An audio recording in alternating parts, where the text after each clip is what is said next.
मित्रांनो, आपल्या समोर एक याच प्रभागातील एक आमचे काका जे आहेत ते अनेक वर्षांपासून मतदान करत आहेत। त्यांची प्रतिक्रिया आपण त्यांच्याकडून जाणून घेऊ। नमस्कार काका। नमस्कार काका, तिघं उमेदवार तुमच्या भेटीला आलेले आहे।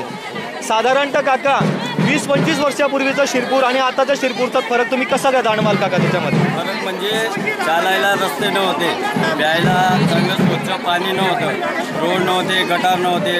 आता चांगले रोड झाले, 24 तास एकदम शुद्ध फिल्टर पाणी आम्हाला भेटून राहिलं। लाईटची व्यवस्था, अंडरग्राऊंड गटारची व्यवस्था सर्व एकदम व्यवस्थित आहे। त्यामुळे आमच्या वरवाड्या गावामध्ये सर्व एकदम लेडीज काय आणि सर्व तरुण मंडळी काय सर्व बाईंच्या मागे उभे आहेत। तसेच जयश्रीबेन पटेल, आमचे चंद्रकला काकू, त्यानंतर आमचे पिंटूभाऊ माडी एकदम तिघी पंचा म्हणजे वरवाड्यामध्ये म्हणजे दणदणीत एकदम आणि भरघोस मतांनी विजयी होतील अशी मला आशा आहे। तसेच त्याप्रमाणे माननीय आमदार अमरीशभाई रसिकलाल पटेल आज म्हणजे माझे वैयक्तिक मत सांगतो, छोटा मुंह बडी बात। आज त्यांचं जे नाव आहे माझ्यामध्ये म्हणजे ते एक प्रश्न आहे माझ्यामध्ये।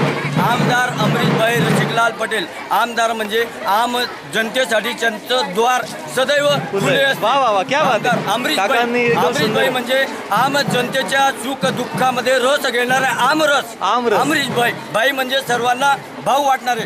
रसिकलाल पटेल, रसिक म्हणजे आपल्या शिरपूर तालुक्यातली जनता, त्यांचे जे कार्य आहे त्याची रसिक झालेली आहे। आणि लाल म्हणजे आपल्या शिरपूर तालुक्याच्या जनतेवर कधी काळा दिवस नाही येऊन द्या, सर्वांना कायम लाल ठेवतील असे रसिकलाल पुत्र। आणि पटेल म्हणजे का पटणार नाही, त्यांचं कार्य विरोधकांना सुद्धा पटेल म्हणजे आमचे आमदार अमरीशभाई रसिकलाल पटेल, आमदार अमरीशलाल पटेल यांचा विजय।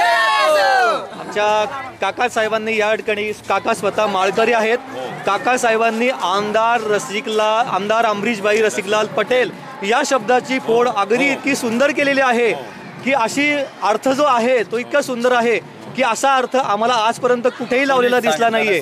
काका, मला साधारणतः तुम्हाला असं विचारायचं आहे की एवढा जनसमुदाय जो आहे, महिला वर्ग इथे निघालेला आहे या ठिकाणी, तुमच्यासारखे ज्येष्ठ कार्यकर्ते म्हणा, मतदार आहेत काका, आतापर्यंत एवढं तुमचे इलेक्शन बघितलं, या ठिकाणी रॅलीच्या निमित्तानं एवढ्या महिला वर्ग तुमच्या या भागातनं बाहेर निघाल्या होत्या का प्रचाराच्या निमित्तानं? कधी नाही। आतापर्यंत जेवढे इलेक्शन झाले ते एवढा महिला वर्ग, तरुणी, वृद्ध सर्व म्हणजे बाईंच्या पाठीशी आहेत। वरवाडे गावामध्ये एकदम दणदणीत आणि भरघोस मतांनी निवडून येणार आहेत तिघी सीट। काकांनी अगदी छानशी अशी प्रतिक्रिया आपल्या TV9 आपलं DV न्यूज मराठी चॅनल समोर मांडलेली आहे मित्रांनो।